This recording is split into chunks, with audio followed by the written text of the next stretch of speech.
17वीचा खेळ लक्षविता कवना ब्रह्मादिका जाणा अगम्यते रात्री दिवस मन चपळत्व धावते तेही 17वीते नपवेची 17वी अगम्य विधी हरिहरा लक्षू पाहता बरा गोविंदुगे ज्ञानदेव दर्शन 17वीचे घेता उन्मनी ठसवी निवृत्तीदाता माऊली ज्ञानेश्वर महाराज की जय. एक तरी ओवी अनुभवावी या ज्ञानयज्ञात आपण श्रीमद भगवद्गीता अध्याय 8 अक्षर ब्रह्मयोग त्यातला श्लोक क्रमांक 8 आणि माऊलींनी या श्लोकावर ज्ञानेश्वरी 8व्या अध्यायामध्ये 85 क्रमांकाच्या ओळीनं केलेलं भाष्य याचं आज आपण चिंतन करणार आहोत. अभ्यास योगयुक्तेन चेतसा नान्यगामिना परमं पुरुषं दिव्यं याती पार्थानुचिंतयन. अर्थात भगवंताच्या प्राप्तीचं किती सोपं इंगित भगवंतांनी सांगितलं आहे महाराज. फक्त त्याचं नामस्मरण करा आणि कसं करा तर एकाग्र चित्तानं करा. मग ही अवस्था प्राप्त करण्याकरता आम्हाला आमच्या आवडीनिवडीत बदल करावा लागतो महाराज. इंद्रियांचे कोड, इंद्रियांचे लाड, इंद्रियांचं विषय सेवन हे जर आम्ही व्यवस्थित नियंत्रित केलं, त्याचं दमन केलं, थोड्याशा इच्छा मारल्यात आम्ही, इच्छा आकांक्षा याला विरजन घातलं तर इंद्रिय आपोआप मग भगवंत चरणी लागायला लागतात महाराज. पण जोपर्यंत आम्ही त्याला आवर घालत नाही, विषयाच्या मागं आम्ही जोपर्यंत धावतोय तोपर्यंत मन परमार्थाच्या ठिकाणी स्थिर होतच नाही महाराज. चित्त त्या ठिकाणी लागतच नाही. हवालदिल अवस्था झाल्यानंतर आपण म्हणतो ना, काय करावं आज सकाळपासून कर्मच नाही, चित्तच लागत नाही. चित्तामुळे सगळा खेळ आहे. आमचं कर्म आणि त्या कर्माचं फलित ते होईल किंवा नाही हे सगळं चित्ताच्या अवस्थेवर अवलंबून आहे महाराज. उगीचच काहीतरी करायचं म्हणून करत बसलेला असेल तर करीत असलेला कर्माचा आनंद आम्हाला कधीच होणार नाही. मग चित्ताला मनाला काय काम लावायचं? काही नाही महाराज. फक्त राम राम किंवा कृष्ण कृष्ण विठ्ठल विठ्ठल किंवा हरे राम राम राम हरे हरे हरे कृष्ण कृष्ण कृष्ण हरे या अशा महामंत्राचा फक्त जप. मग तो कोणताही असो, कोणताही महामंत्र, उघडा मंत्र जाणा रामकृष्ण म्हणा. बस रामकृष्ण हरी कुठला तरी एक मंत्र, तो त्या मंत्राचं आम्ही सातत्य ठेवलं, त्या नामाचं आम्ही कीर्तनाद्वारे निरंतर स्मरण केलं तर अशी अवस्था प्राप्त व्हायला अवघड नाही महाराज. अशा अभ्यासामुळं आमच्या अंतःकरणातले दोष नाहीसे होतात. काम क्रोध केले घर रीते. भगवंताचं नामस्मरण सुरू झालं की आत कोंडलेले जे आहेत ते बाहेर जातात. मग आत कोण कोंडला जातं तर विठ्ठल कोंडाला जातो. चित्ताची अंतःकरणाची यामुळे शुद्धी होत असते आणि आयुष्याच्या शेवटी या सततच्या अभ्यासामुळं भगवत धामाची प्राप्ती सहज होऊन जाते. कारण ते वळण इंद्रियाला लागलेलं असतं महाराज.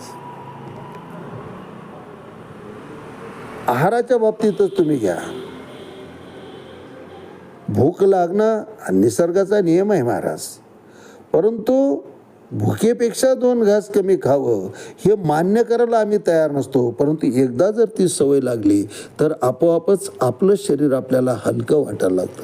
इंद्रियांना आम्ही जसं नियमात ठेवू तसे इंद्रिय घडत असतात, तशा आमच्या इशाऱ्यावर इंद्रिय कर्म करत असतात.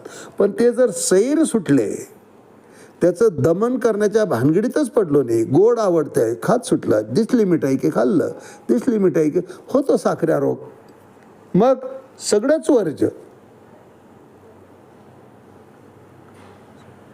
सर्व काही प्रमाणात असावे. नात्यश्नतस्तु योगोस्ते न चैकांत मनस्निता न चाती स्वप्नशीलस्य जाग्रतो नैवचार्जुन. भगवंत 6व्या अध्यायामध्ये आत्मसंयोगमध्ये याविषयी स्पष्ट शब्दात सांगतात, अर्जुना अतिरेक नको, इंद्रियांना आवर घालता आलं पाहिजे, ते आवर सुद्धा नियमात पाहिजे. अतिशय भुकेलं राहून क्रश शरीर होईल इतकंही भुकेलं राहायला नको, किंवा खाऊन अजीर्ण होईल, विषामध्ये त्याचं परिवर्तन होईल इतकंही खायला नको, इतकंही झोपायला नको, आयुष्य झोपेत जाईल, किंवा इतकंही जागं राहायला नको की त्यामुळे तब्येतीवर परिणाम होईल. मग युक्त आहार विहारस्य युक्त चेष्टस्य कर्मसु युक्त स्वप्नावबोधस्य योगो भवती. दुःख आत्यंतिक दुःखातून जर आम्हाला निवृत्त व्हायचं असेल, त्या दुःखाची निवृत्ती करायची असेल तर देअर शुड बी लिमिट. प्रत्येक गोष्ट ही प्रमाणातच पाहिजे. मग तसं घडत गेलं तर आपोआप योग साधला जातो, चित्त भगवंताच्या चरणी स्थिर होतं. लागत नसलं तरी मन बळच त्या ठिकाणी लावायचं, कृष्ण चिंतनामध्ये त्याला युक्त करावं. मध्येच विषय येतील, डोकावतील, त्यांना तितका टाईम द्या. पुन्हा संपलं त्याचं की पुन्हा तुम्ही भगवंत चरणी लीन व्हा. जेव्हा जेव्हा आठवण होईल, दळिता खांडिता तुझं गायीन अनंता, ही अवस्था जेव्हा आमच्यामध्ये दिसायला लागेल, अनुभूतीला येईल, त्यावेळेस चिंतने तद्रुपता याच्याप्रमाणे फुलपाखरू आपल्या अंडे घालत नाही महाराज, ते सुंठण जे राहतं त्याच्यावर चोचा मारून मारून ते फुलपाखरामध्ये रूपांतर होत असतं.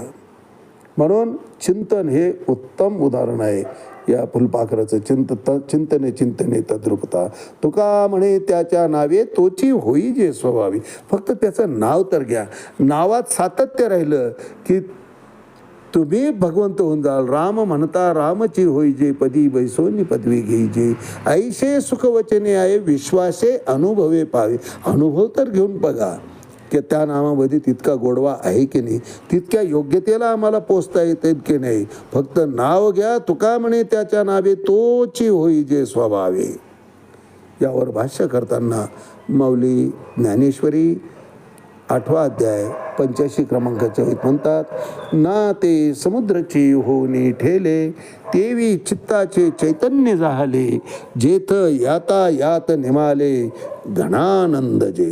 अहो एकदा चित्त आमचं चैतन्याबरोबर जर एकरूप होऊन गेलं महाराज, जसं त्या नदीचं पाणी समुद्राला मिळालं की समुद्राचंच रूप, त्या महासागराचंच रूप त्या पाण्याला प्राप्त होत असतं, तसं आमचं चित्त जर त्या चैतन्य शक्तीकडे गेलं, त्या चैतन्य शक्तीशी एकरूप झालं तर चैतन्याचंच रूप त्या जीवालाही प्राप्त होतं. मग जीव आणि शिव यात भेदच राहत नाही महाराज. राम म्हणता रामची होईजे, किंवा तुका म्हणे त्याच्या नावे घेता व्हावे संतोषी.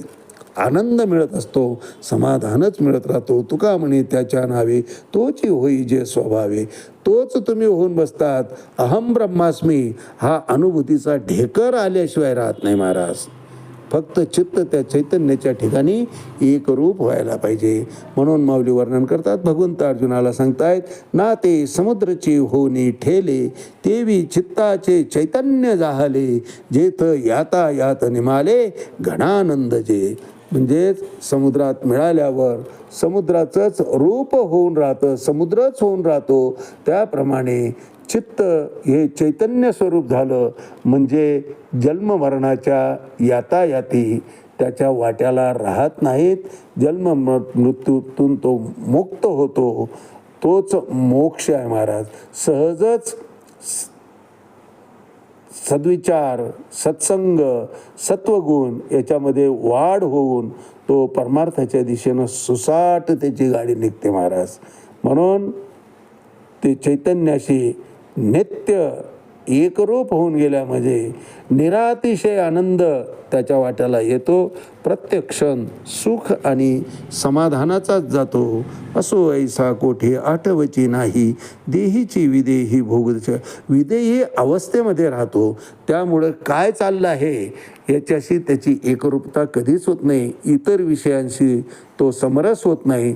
विषय त्यांचा नारायणच होऊन जातो. आणि एकदा चैतन्याशी या चित्ताची एकाग्रता साधली की चित्तसुद्धा चैतन्यमय होऊन जातं, आनंदमय होऊन जातं. म्हणून भगवंत सांगतात, ना ते समुद्राची होनी ठेले, तेवी चित्ताचे चैतन्य झाले, जेथ यातायात निमाले गणानंद जे. आज याच ठिकाणी थांबूया. रामकृष्ण हरी पुंडलिक वरदा हरी विठ्ठल. श्री ज्ञानदेव तुकाराम पंढरीनाथ भगवान की जय. माऊली ज्ञानेश्वर महाराज की जय. जगद्गुरु तुकाराम महाराज की जय. शांती ब्रह्म एकनाथ महाराज की जय. आदिशक्ती मुक्ताबाई की जय.